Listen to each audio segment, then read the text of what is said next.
Delhi all India Muslim personal law board की JPC के साथ बैठक पर एआईएमपीएलबी के सदस्य सैयद कासिम रसूल इलियास ने कहा, बैठक में हमने पूछा गया कि अगर आप पूरे बिल को खारिज कर रहे हैं तो क्या हमें इस बिल में कुछ भी ऐसा नहीं दिखता जो सराहनीय हो। तो हमने कहा कि 1954 से लेकर 2013 तक अब तक जितने भी बिल आए हैं वो बोर्ड को स्थापित करने और मजबूत करने के लिए लाए गए थे। यह पहली बार है कि लाया गया बिल पूरी तरह से वक्फ अधिनियम की अवहेलना करता है और उसे कमजोर करता है। संशोधन में ऐसा कुछ भी नहीं है जिसका हम समर्थन कर सके। नहीं, ज़ाहिर है कि दोनों तरह के लोग उसके अंदर मौजूद हैं। जो लोग उसके हिमायत में भी है, जो उसकी मुखालफत में भी है, उन्होंने बात चुपते हुए सवालात किए। लेकिन बहरहाल देखिए, हमने वहाँ पर हमसे पहले ही ये बात ले ली गई थी कि जो भी गुफ्तगू यहाँ होगी उसको आप बाहर शेयर नहीं करेंगे। तो ज़ाहिर है कि जो सवालात उठाए गए, किसने क्या सवाल उठाया और हमारे तरफ से क्या जवाब दिया, इसको तो हम बयान नहीं कर सकते।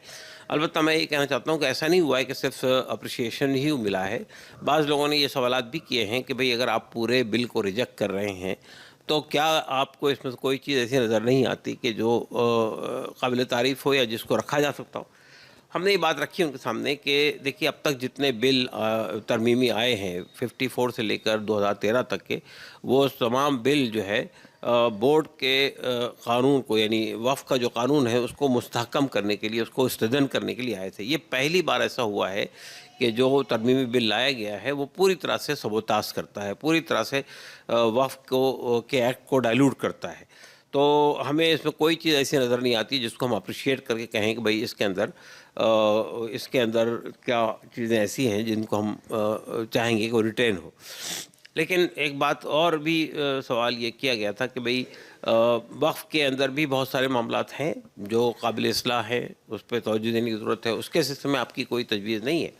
तो हमने बताया कि अगर ये सिलसिला पहले किया गया होता, अगर जैसा कि आम तौर पे तरीक़ा होता है कि जब भी कोई बिल लाया जाता है तो स्टेक होल्डर से उनकी राय ली जाती है। आपने बिल लाने के बाद हमसे राय तलब करें, अगर बिल लाने से पहले राय तलब करते तो हम बहुत सारी बातें आप सामने रखते हैं कि क्या चीज़ें आनी चाहिए। अब तो हम समझते हैं कि ये बिल रद्द हो, ये बिल वापस लिया जाए, ये बिल जो है पेश ना किया जाए।